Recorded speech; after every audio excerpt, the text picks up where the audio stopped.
Hello नमस्कार साथियों, example 91 में आप सभी का स्वागत है दोस्तों। चलिए आज हम लोग दृष्टि साइंस का दोस्तों चैप्टर नंबर 20 है, बायोलॉजी का चैप्टर चालू है दोस्तों। आप लोग इस वीडियो को जरूर से जरूर देखिएगा। और दोस्तों जीवन एवं पोषण का चैप्टर आज चालू किया जा रहा है दोस्तों।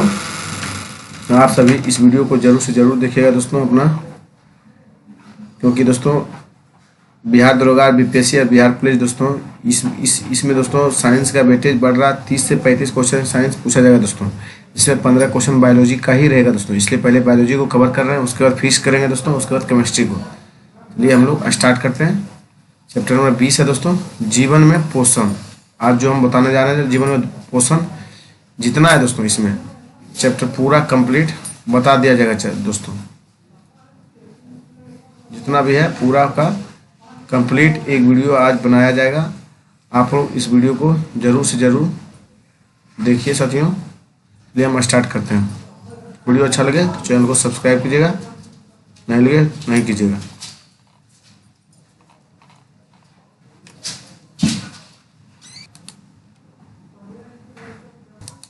चलिए दोस्तों हम लोग आज पोषण पर चर्चा करने वाले हैं। जीवों में कभी आवश्यक पोषक पदार्थ का अंतर्ग्रहण जो कि उनकी वृद्धि, विकास एवं रखरखाव तथा सभी जैव प्रक्रमों को सुचारू रूप से चलाने के लिए आवश्यक है, पोषण कहलाता है। क्या कहलाता है? पोषण। ये आवश्यक पोषक पदार्थ आहार से प्राप्त किए जाते हैं। आहार के विभिन्न अवयव, कार्बोहाइड्रेट, ये शरीर को ऊर्जा प्रदान करने में सहायक होते हैं।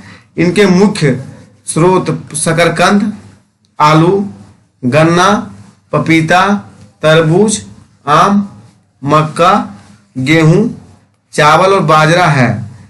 कार्बोहाइड्रेट का दोस्तों इस इतना चीज से आपको कार्बोहाइड्रेट प्राप्त होगा दोस्तों। जैसे देखिए स्टार्च और मंड एक पॉलीसेकेराइड कार्बोहाइड्रेट है। क्या है? पॉलीसेकेराइड कार्बोहाइड्रेट है दोस्तों, जिसका निर्माण मोनोसेकेराइड इकाइयों की एक बड़ी संख्या के आपस में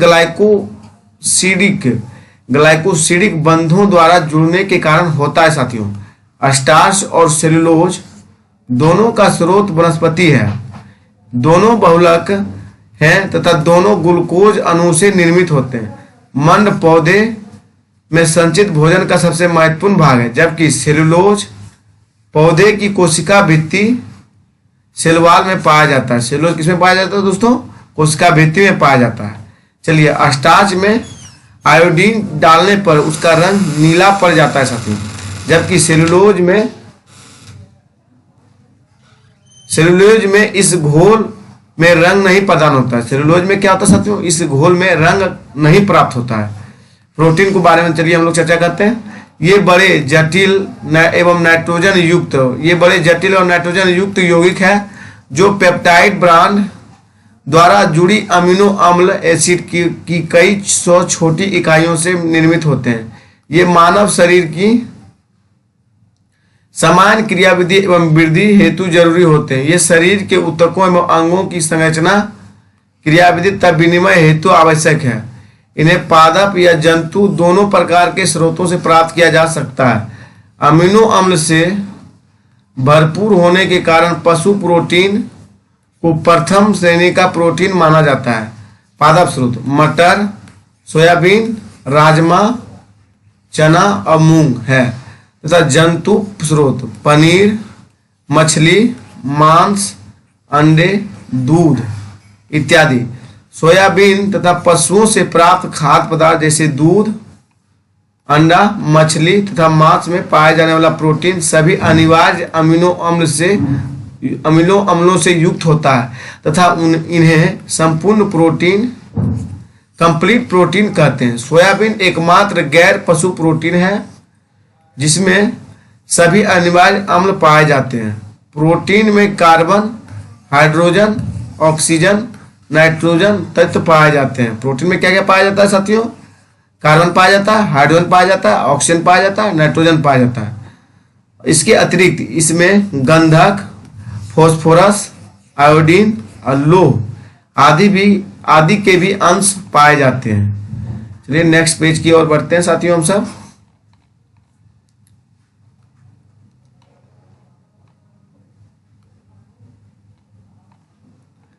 देखिए प्रोटीन जीवों में पोषण दोस्तों, ये चैप्टर है। प्रोटीन की आवश्यकता वृद्धों में उच्चतर और तरुणों में न्यूनतर होती है। उष्मा एक्स किरणें भारी धातु और लवण आदि प्रोटीन को विकृत करते हैं, जबकि अवरक्त किरणें नहीं करती है। सामान्य क्रियाशील महिला हेतु प्रतिदिन प्रोटीन की आवश्यकता मात्र 45 ग्राम के करीब होती है और दूध पिलाने वाली माँ को प्रतिदिन आहार से 70 ग्राम के करीब प्रोटीन की आवश्यकता होती है साथियों। सामान्य अमीनो अम्ल की संख्या 20 है, जिसमें से 9 आवश्यक अमीनो अम्ल एक्सटर्नल एमिनो एसिड एवं 11 गैर आवश्यक एमिनो अम्ल नॉन एक्सटर्नल एमिनो एसिड होते हैं। आवश्यक या तत्विक अमीनो अम्ल मानव शरीर के अंदर इनका निर्माण नहीं हो सकता, अतः आहार के माध्यम से इन्हें लेना जरूरी होता है। उदाहरण isoleucine, histidine, leucine, methionine, lysine, valine, tryptophan, threonine और फिनाइल एलाइन। दोस्तों देखिए गैर आवश्यक या आत्विक अमीनो अम्ल, इसका उत्पादन मानव शरीर द्वारा संभव होता है, खासकर लीवर द्वारा। कुछ उदाहरण देखिए ग्लूटामिन, प्रोलिन, ग्लाइसिन, अर्जिनिन और टायरोसिन और सिस्टीन और एलानिन। दोस्तों देखिए वसा के बारे में पढ़ते चलिए। वसा शरीर को ऊर्जा प्रदान करने वाला प्रमुख खाद्य पदार्थ है। इसे जंतु स्रोत जैसे दूध, पनीर, अंडा, मछली, वनस्पति स्रोत जैसे वनस्पति तेल से प्राप्त किया जाता है। वसा त्वचा के नीचे जमा होकर शरीर के ताप को बाहर निकलने से रोकती है। प्रति ग्राम वसा की चयापचय प्रक्रिया में कार्बोहाइड्रेट और प्रोटीन की अपेक्षा अधिक ऊर्जा मिलती है। दोस्तों मानव शरीर की कोशिकाएं आवश्यक वसा अम्लों एक्सटर्नल फैटी एसिड का संश्लेषण नहीं कर पाती है। कार्बोहाइड्रेट, प्रोटीन, वसा माइक्रोन्यूट्रिएंट्स कहे जाते हैं, जिनकी शरीर को अधिक मात्रा में आवश्यकता होती है। विटामिन दोस्तों खनिज, लवण, मिनरल्स एवं कुछ ऑर्गेनिक एसिड यथा acetic acid, citric acid, lactic acid micronutrients कहे जाते हैं, जिनकी शरीर को अल्प मात्रा में आवश्यकता होती है। चलिए विटामिन के बारे में चर्चा करते हैं। विटामिन कार्बनिक यौगिक होता है। कैसा यौगिक होता है दोस्तों? कार्बनिक यौगिक। इनकी थोड़ी मात्रा अच्छे स्वास्थ्य और रोगों से शरीर की रक्षा के लिए आवश्यक होती है। जल के बारे में चर्चा करते हैं। यह भोजन में उपस्थित पोषकों को अवशोषित करने में सहायक होता है। दोस्तों रेशे फाइबर देखिए दोस्तों, ये बिना पचे भोजन को शरीर से बाहर निकालने में सहायक होता है। प्रतिऑक्सीकारक दोस्तों एंटीऑक्सीडेंट्स। प्रतिऑक्सीकारक ऐसे यौगिक हैं जो ऑक्सीकरण अभिक्रिया को मंद करते हैं। मानव शरीर में विभिन्न प्रकार की उपापचय प्रक्रिया चलती रहती है। इस दौरान ऑक्सीकरण के फलस्वरूप मुक्त मूलक उत्पन्न होते हैं जो कोशिकाओं को क्षति पहुंचा सकते हैं। प्रतिऑक्सीकारक यौगिक या पदार्थ इन मुक्त मूलकों को निष्क्रिय करके इनके दुष्प्रभाव से कोशिकाओं की रक्षा करते हैं। हरी सब्जियां, फल इत्यादि प्रतिऑक्सीकारकों के प्रचुर स्रोत हैं। दोस्तों खनिज लवण ये शरीर की उचित विकास एवं अच्छे स्वास्थ्य के लिए आवश्यक होते हैं।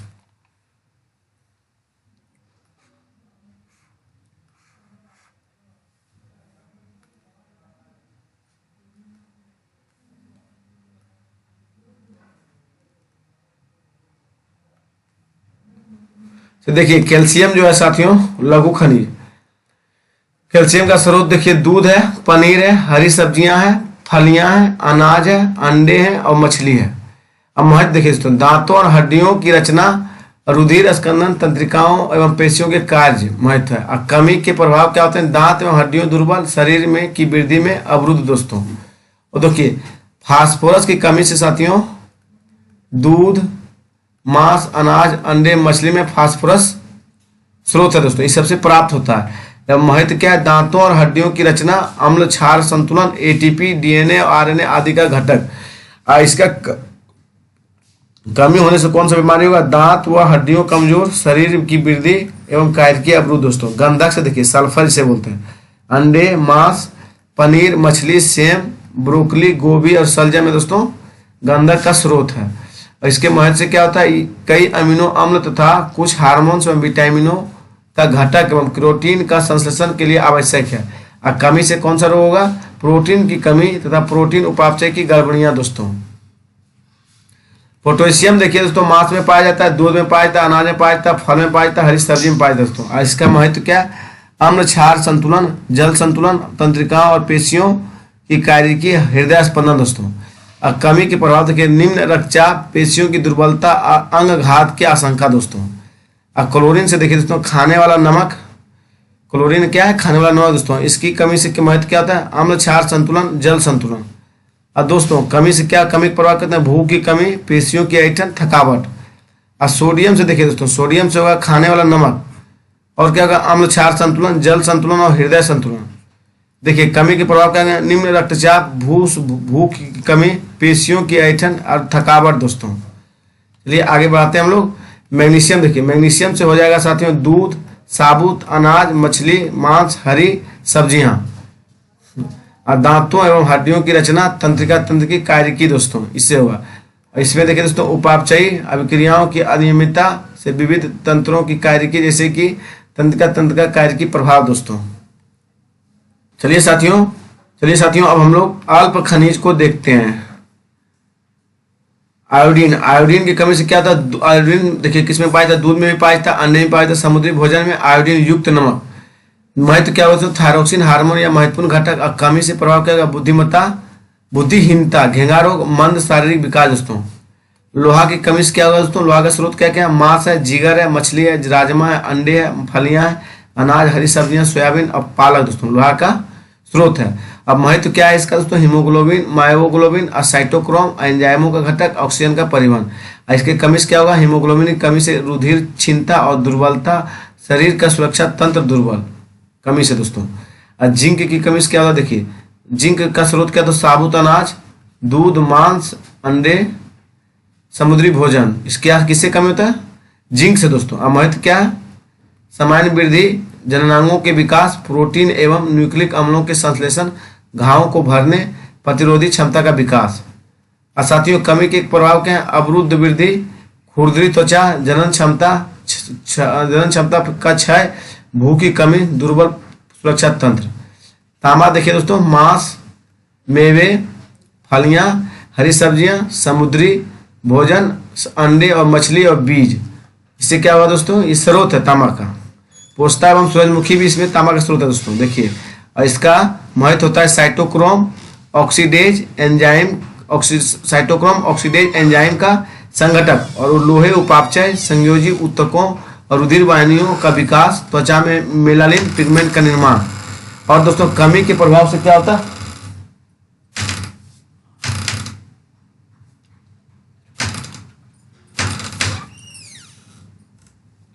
कमी के प्रभाव से साथियों होता है रुधिर क्षीणता, संयोजी ऊतकों और रुधिर वाहिनियों की दुर्बलता, बालों का रूखा पड़ना, इसकी कमी से होता है। दोस्तों चलिए हम लोग आगे बढ़ते हैं। दोस्तों देखिए मैग्नीज की कमी से क्या होता है, मैग्नीज का स्रोत क्या क्या, मेवा है, साबुत अनाज है, हरी फलियां, हरी सब्जियां हैं, चाय है, फल है और अनानास है और बीन्स है। दोस्तों इससे इस सबसे दोस्तों हमको हमारे बॉडी में मैग्नीज प्राप्त होता है। और इसका महत्व क्या है, यूरिया संश्लेषण तथा फॉस्फेट समूहों के हस्तांतरण से संबंधित अभिक्रियाओं को, कुछ एंजाइमों का संघटक और घावों को भरना, अस्थियों का विकास। और इसकी कमी से क्या होगा, ये देखिए दोस्तों उपास्थि, अस्थि तथा संयोजी ऊतकों की वृद्धि में अनियमितता। दोस्तों चलिए कोबाल से क्या होगा दोस्तों, दूध, पनीर, मांस, हरी पत्तेदार सब्जियां, यकृत और ओएस्टर। दोस्तों इसका कोबाल्ट का स्रोत है। दोस्तों इसका महत्व से क्या होगा, सो देखिए विटामिन बी12 का महत्वपूर्ण घटक, लाल रक्त कोशिकाओं का निर्माण होगा। दोस्तों और इसकी क्षीणता से क्या होगा, ये देखिए दोस्तों रुधिर क्षीणता, एनीमिया, मस्तिष्क संबंधित विकार। दोस्तों इसकी कमी से सेलेनियम, दोस्तों सेलेनियम होता है मांस, अनाज, मछली अंडे, समुद्री भोजन, मेवे दोस्तों। इसकी कमी से होता है कई एंजाइमों का संगठक, विटामिन ई का सहायक, संयोजी ऊतकों के लोच के लिए आवश्यक, थायराइड ग्रंथि के सुचारू रूप से कार्य करने हेतु जरूरी है दोस्तों। देखिए इसकी कमी से होता है पेशियों की पीड़ा, हृदय पेशी क्षय दोस्तों। क्रोमियम से क्या आता है दोस्तों? ईस्ट, क्रोमियम में पाया जाता है ईस्ट, समुद्री भोजन, कुछ सब्जियां, मांस, यकृत, मेवे, साबुत अनाज दोस्तों।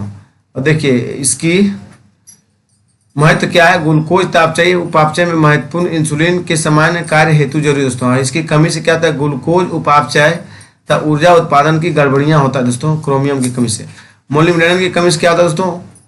इसका स्रोत, मोलिब्डेनम का स्रोत क्या? अनाज है, फलियां है, कुछ सब्जियां हैं, दूध है, मेवा है दोस्तों। इसकी महत्व क्या? कुछ एंजाइमों का संगठक एवं उन्हें सक्रिय करना। और दोस्तों कमी से होता है नाइट्रोजन अपजात पदार्थों उत्सर्जन में अनियमितता दोस्तों। अब फ्लोरीन से होता है दोस्तों फ्लूरिडेटेड जल, पेयजल और चाय और समुद्री भोजन, समुद्री मछली दोस्तों। इसकी सहायक मतलब दोस्तों इसकी महत्व क्या है? हड्डियों तथा दांतों की सुरक्षा, और इसके कमी से दांतों की दुर्बलता और अधिकता से फ्लोरोसिस दोस्तों। विटामिन देखिए दोस्तों, विटामिन जटिल कार्बनिक यौगिक होते हैं जो शरीर की उपापचयी अभिक्रियाओं, मेटाबॉलिज्म में उत्प्रेरकों की क्रियाओं को नियंत्रित करते हैं। इन्हें सहायक आहार भी कहा जाता है। विटामिन मानव शरीर द्वारा संश्लेषित नहीं किए जा सकते। विटामिन के तथा विटामिन डी इसके अपवाद हैं। ये दो श्रेणियों में वर्गीकृत किए जा सकते हैं, जल में घुलनशील विटामिन दोस्तों और फिर वसा में घुलनशील विटामिन। जल में घुलनशील विटामिन देखिए विटामिन बी1 थायमिन हुआ दोस्तों, अनाज हो गया, फलियां हो गया, सोयाबीन हो गया, दूध हो गया, ईस्ट हो गया, अंडे, मांस दोस्तों। ये क्या है? जल में घुलनशील विटामिन है और इसकी कमी से बेरी बेरी रोग होता है दोस्तों। बी2 दोस्तों राइबोप्लाविन है। इसका स्रोत क्या है? पनीर है, अंडे है, ईस्ट है, हरी पत्तेदार सब्जियां है, मांस है, यकृत है, बीन्स है, मेवा है, टमाटर है, मशरूम है साथियों। और इसकी कमी से क्या होता है? किलोसिस रोग होता है। इसकी कमी जो बीमारी होता है किलोसिस होता है। विटामिन बी3 को दोस्तों नियासिन कहते हैं। इसकी स्रोत क्या है? दूध है, ईस्ट है, मछली है, मांस है, यकृत है, अंडे है, फलियां है, हरे मटर, दूध है, मशरूम है, मूंगफली है, मेवा है दोस्तों। इसकी कमी से पेलाग्रा होता है दोस्तों। विटामिन बी5 है दोस्तों, पेंटोथिनिकम। इसकी कमी से दोस्तों दूध है, यकृत है, मांस है, दही है, टमाटर है, मूंगफली है, गन्ना है, मक्का है, ब्रोकली है, मशरूम है, सूरजमुखी के बीज, गोभी है दोस्तों। तो इसकी कमी से क्या होता है? वृद्धि में कमी, चर्म रोग, बाल का सफेद होना, जनन क्षमता में कमी और अस्थमा, तनाव। आप B6 देखिए दोस्तों, पायरोडेक्सिन से क्या होता है? मांस होता है, मछली होता है, ईस्ट होता है, यकृत होता है। चलिए साथियों देखिए पायरोडेक्सिन B6 में होता है मांस, मछली, ईस्ट, यकृत, दूध, अनाज, पालक, आलू, गाजर और शकरकंद और केला दोस्तों। ये सब स्रोत है। रुधिर क्षीणता, एनीमिया, चर्म रोग और पेशी ऐठन होता है दोस्तों। B12 देखिए दोस्तों साइनोकोबाल्मिन है, दूध होता है। इसका स्रोत दूध उत्पाद, मांस, मछली, अंडा और यकृत होता है दोस्तों। इसकी कमी से कौन सा रोग होता है? रक्त क्षीणता, रुधिर क्षीणता, तंत्रिका तंत्र में गड़बड़ियाँ। चलिए अब आगे हम तो नेक्स्ट देखते हैं। B7 देखिए दोस्तों, इसमें होता है यकृत, मांस, अंडा, ईस्ट, मेवा, अखरोट, केला, गेहूँ, मूंगफली, फल, सब्जियां, chocolate. B vitamin H biotin पाया जाता है B7 दोस्तों। इसे बोलते हैं विटामिन H भी, बायोटीन बोलते हैं इसको। इसे कमी से दोस्तों चर्म रोग होता है, बालों का झड़ना होता है दोस्तों B7 से। फोलिक अम्ल देखिए दोस्तों, ईस्ट, यकृत, ईस्ट, सोयाबीन, हरी पत्तेदार सब्जियां, फलियां, ब्रोकली, गोभी, सतावार दोस्तों। क्या है ये सब जो है? ये है साथियों इसका स्रोत है फोलिक अम्ल का। और कमी से क्या होता है? रुधिर की कमी और वृद्धि का अवरोधक होना दोस्तों। विटामिन C स्कर्विक अम्ल दोस्तों, नींबू वंश को खट्टे फल, टमाटर, पपीता, आलू और अमरूद और ब्रोकली, कीवी, स्ट्रॉबेरी और पालक दोस्तों। ये सब क्या है? इसका स्रोत है दोस्तों। इसकी कमी से होता है स्कर्वी रोग होता है दोस्तों। चलिए हम लोग वसा में घुलनशील विटामिन देखते हैं। विटामिन रेटिनॉल दोस्तों देखिए स्रोत है और कमी से प्रभाव है। दूध है, मक्खन है, दही है, अंडा है, यकृत है, मछली का तेल है, पालक है, ब्रोकली है, गाजर है और अखरोट है दोस्तों। क्या है? विटामिन ए का स्रोत है दोस्तों। कमी से क्या होता है? कॉर्निया व त्वचा की कोशिकाओं का सल्क भवन, रतौंधी और वृद्धि, अमरूद होना, केरोटोमेसिया होता है दोस्तों। देखिए विटामिन डी कैल्सीफेरॉल से क्या दोस्तों? मक्खन होता है, यकृत होता है, अंडे होता है, सूर्य होता है, सूर्य का प्रकाश, सूर्य का प्रकाश, मछली और दूध दोस्तों, इसकी कमी से क्या होता है? ऑस्टियोमेलेसिया होता है वयस्कों में, रिकेट्स बच्चों में, इसे सूखा रोग के नाम से भी जाना जाता है साथियों। विटामिन ई के टेकोफोरल होता है दोस्तों, मूंगफली का तेल हो गया, गेहूं हो गया, बादाम हो गया, सोयाबीन और अंडे की जर्दी दोस्तों, ये सब क्या है? यह दोस्तों स्रोत है इसका। और इसकी कमी से क्या होता है? जननांग और पेशियों कमजोर और जनन क्षमता में कमी दोस्तों। विटामिन के फिलोकोनिन है दोस्तों, अंडा है, यकृत है, दुग्ध उत्पाद है, हरी पत्तेदार सब्जियां, टमाटर, गोभी, सोयाबीन है, अनार है, ओलिव है और कैनोल है दोस्तों, तेल है। इसकी कमी से क्या होता है दोस्तों? चोट लगने पर रुधिर का थक्का न जमने से अधिक रक्तस्राव का होना होता है दोस्तों। चलिए हम लोग आगे बढ़ते हैं। सूर्य का प्रकाश साथियों,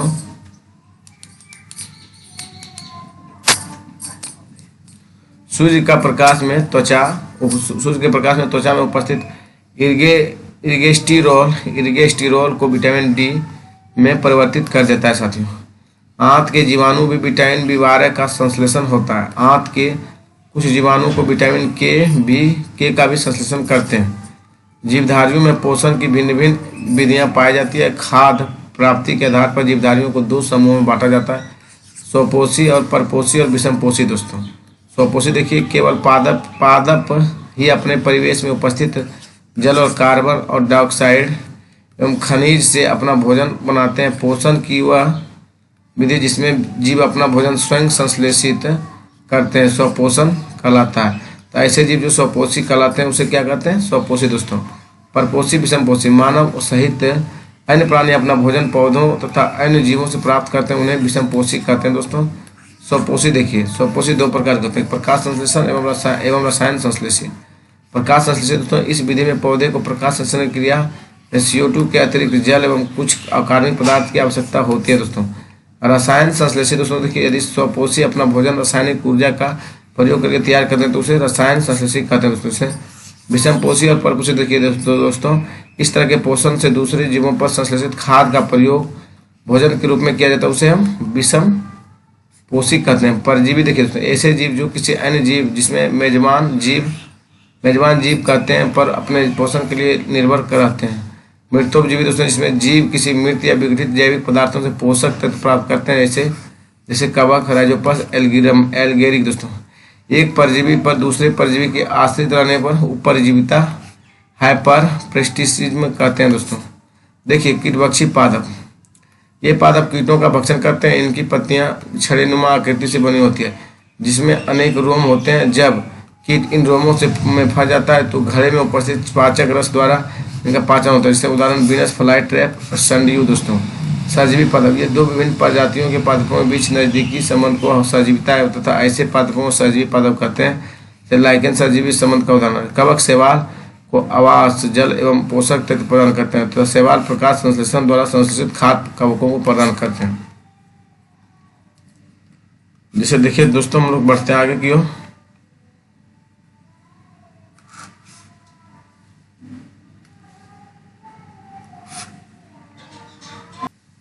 कर लो चुपेंगे, ठीक है।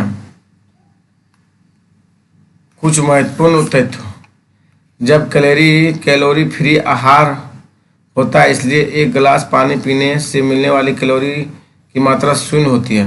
रक्त में पोटेशियम, कैल्शियम, सोडियम तथा लौह का समुचित अनुपात हृदय की गति तक अन्य चिकनी मांसपेशियों को उत्तेजित करने एवं उनमें संकुचन की क्रिया संपन्न करने के लिए आवश्यक है दोस्तों। प्रोटीन अमीनो अम्ल से निर्मित होते हैं। अमीनो अम्ल मानव शरीर में संग्रहित नहीं होते हैं। जंतु एवं वनस्पति स्रोतों में लोहा का सर्वाधिक अंश हरी पत्तेदार सब्जियों में मिलता है दोस्तों। देखिए पपीता में मुख्य रूप से विटामिन सी पाया जाता है, जिसकी मात्रा पाए जाने वाले vitamin A, B1, B2, folic acid और पैंटोथेनिक अम्ल आदि से कहीं अधिक होती है दोस्तों। जैसे देखिए जीवित पदार्थ में सर्वाधिक मात्रा में जल और कार्बनिक पाया जाता है, परंतु कार्बनिक पदार्थों में सर्वाधिक मात्रा में प्रोटीन पाया जाता है दोस्तों। संतृप्त वसा, पामिटिड अम्ल और स्टेरिक अम्ल की श्रृंखला में कार्बन श्रृंखला हाइड्रोजन अणुओं द्वारा पूर्ण रूप से संतृप्त रहती है।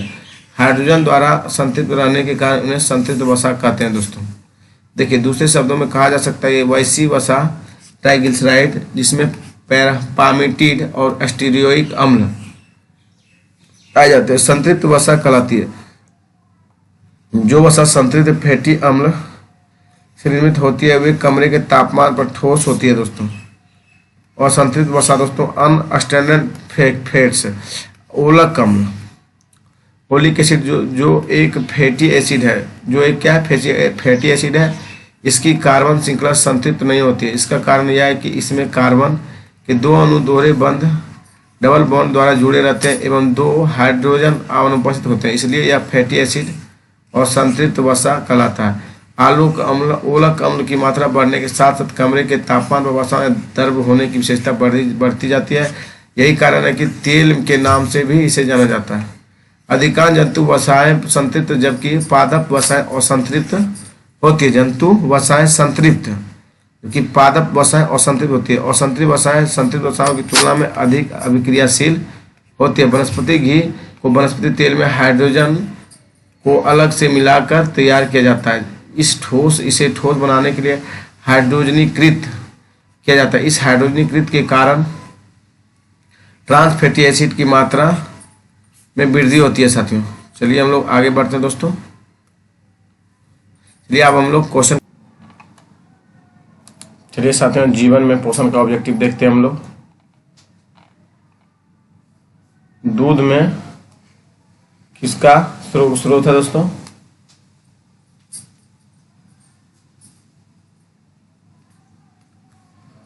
दूध में किसका स्रोत है दोस्तों? विटामिन सी का स्रोत है दूध में। ग्लूकोज को एथिल अल्कोहल में किस एंजाइम द्वारा बदल दिया जाता है साथियों? तो जाइमेज के द्वारा बदल दिया जाता है साथियों। ग्लूकोज को अल्कोहल में किस एंजाइम द्वारा बदल दिया जाता है?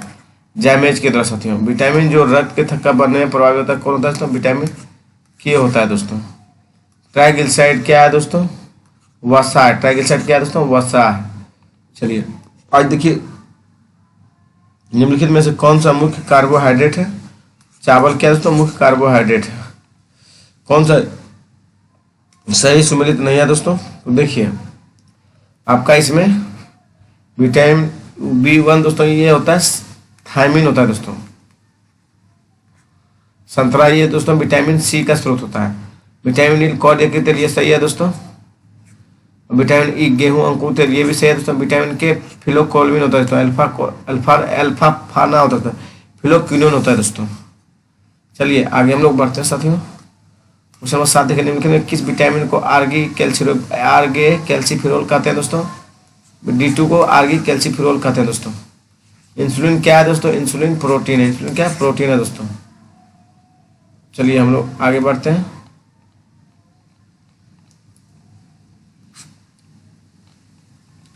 मानव शरीर में विटामिन ए का भंडारित होता है दोस्तों। यकृत से मानव शरीर में विटामिन ए भंडारित होता है। निम्नलिखित में कौन सा विटामिन प्रतिस्कंदन विषयों के प्रति विष प्रतिस्कारक रूप में प्रयोग किया जाता है दोस्तों? विटामिन के साथियों। आयोडीकृत लवण में रहता है तो दोस्तों पोटेशियम आयोडाइड होता है। क्या रहता है? पोटेशियम आयोडाइड रहता है दोस्तों। आयोडीकृत लवण में रहता है। मानव शरीर में प्रोटीन का पाचन किस अंग से प्रारंभ होता है दोस्तों? अमाशय से रहता है दोस्तों। किससे रहता है? अमाशय से। कौन सा विटामिन मनुष्य में रक्त के जमने के लिए जिम्मेदार है? विटामिन के दोस्तों रक्त के जमने के लिए जिम्मेदार है। विटामिन क्या है? कार्बनिक यौगिक है दोस्तों। विटामिन क्या? कार्बनिक यौगिक है। निम्नलिखित में से कौन से यौगिकों के किस समूह को सहायक आहार कारक कहा जाता है दोस्तों? विटामिन को सहायक आहार कारक कहा जाता है दोस्तों। जीवधारियों को कम से कम 27 तत्वों की आवश्यकता होती है जिसमें 15 धातुएं, इनमें से जो प्रभुत मात्रा में आवश्यक होती है वे क्या होती है? पोटेशियम, सोडियम, मैग्नीशियम और कैल्शियम दोस्तों। क्या था? पोटेशियम, सोडियम, मैग्नीशियम, कैल्शियम दोस्तों। चलिए आगे बढ़ते हैं हम लोग। भोजन के वर्ग में प्रति यूनिट कैलोरी की मात्रा सर्वाधिक होती है दोस्तों वसा में। किसमें होती है? वसा में। सेब का हृदय रोगियों के लिए विशेष महत्व है क्योंकि ये बड़े स्रोत में साथियों केवल पोटेशियम के होते हैं। बड़े स्रोत क्या होते हैं? पोटेशियम के।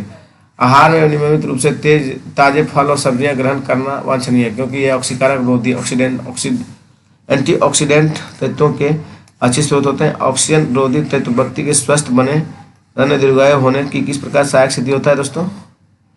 आप सभी को मालूम है ये दोस्तों शरीर में चयापचय उत्पोत्पाद के उत्पन्न मुक्त मूलकों की निष्क्रिय बनाते हैं दोस्तों। कौन सा विटामिन उसकी कमी वाला रोग सम्मिलित नहीं है? देखिए दोस्तों कौन सा नहीं है, कैल्सिफेरॉल अस्थि रुग्णता ये होता है दोस्तों, नियासिन पेलाग्रास होता है, कोलाबिन में संगादित रक्तचाप होता है, राइबोफ्लाविन बेरिबेरिना होता है दोस्तों, इसमें B2 होता है दोस्तों। चलिए एक ये देखते हैं कौन सा सब्जियों में सर्वाधिक विटामिन सी पाया जाता है दोस्तों। मिर्च में दोस्तों सर्वाधिक विटामिन सी पाया जाता है दोस्तों। चलिए किसके अवशोषण में विटामिन सी मदद करता है? तो लोहा में दोस्तों विटामिन सी मदद करता है। कौन सा शरीर में भंडारण नहीं है? विटामिन ए दोस्तों। कौन सा शरीर में भंडारित नहीं होता है? तो विटामिन सी नहीं होता दोस्तों। क्या नहीं होता? विटामिन सी दोस्तों।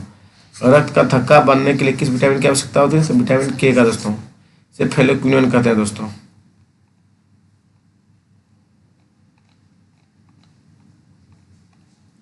निम्नलिखित में से क्या आंत में जीवाणुओं द्वारा संश्लेषित होता है?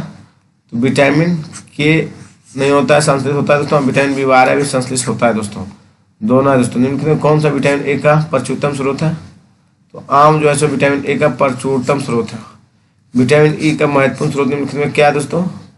गेहूं अंकुर का तेल दोस्तों विटामिन ई का प्रचुर स्रोत है दोस्तों। किसका निर्माण हमारे शरीर में नहीं होता? विटामिन ए का निर्माण हमारे शरीर में नहीं होता दोस्तों।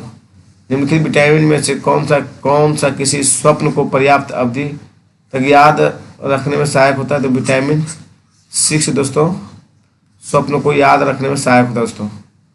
ठीक देखिए सूचियों सूचितों को सम्मिलित कीजिए तो सूचियों के नीचे देखिए कोड का प्रयोग करिए। रेटिनॉल दोस्तों, रेटिनॉल आपका नेत्र सुख कर लाल होना, रेटिनॉल का मतलब है। टेकोफेरॉल दोस्तों बंधता, टेकोफेरॉल क्या होता है? बंधता हो जाता है। साइनोकोबाल्मिन दोस्तों, साइनोकोबाल्मिन तो आपका घातक रक्ताल्पता दोस्तों। पायरोडेक्सिन मानसिक व्याधि होता है। क्या था? मानसिक व्याधि। चलिए साथियों B नंबर होगा। चलिए सूचियों सूचितों को सम्मिलित कीजिए, सूचियों के नीचे देखिए कोड का चयन कीजिए। तो टैलिन क्या होता है?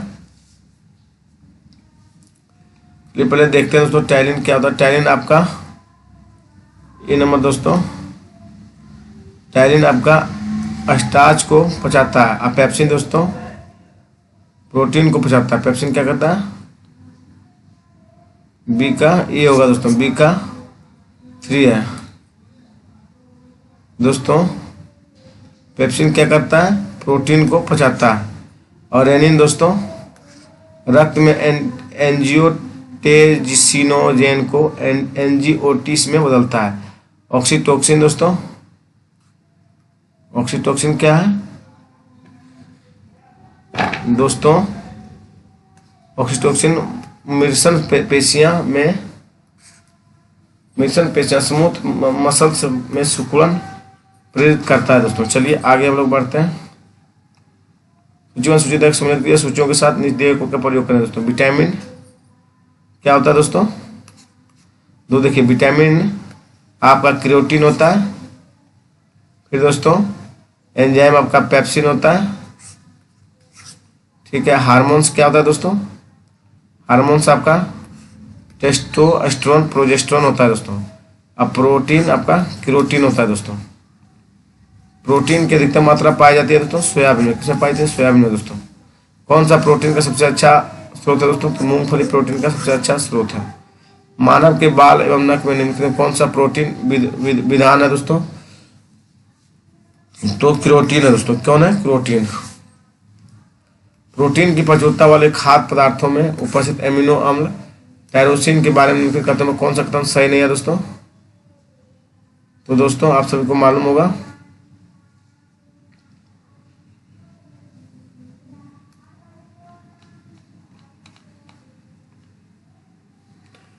यह बुढ़ापे के लिए उत्तरदायी मुक्त मूलकों में विरुद्ध रक्षा कर सकता है दोस्तों।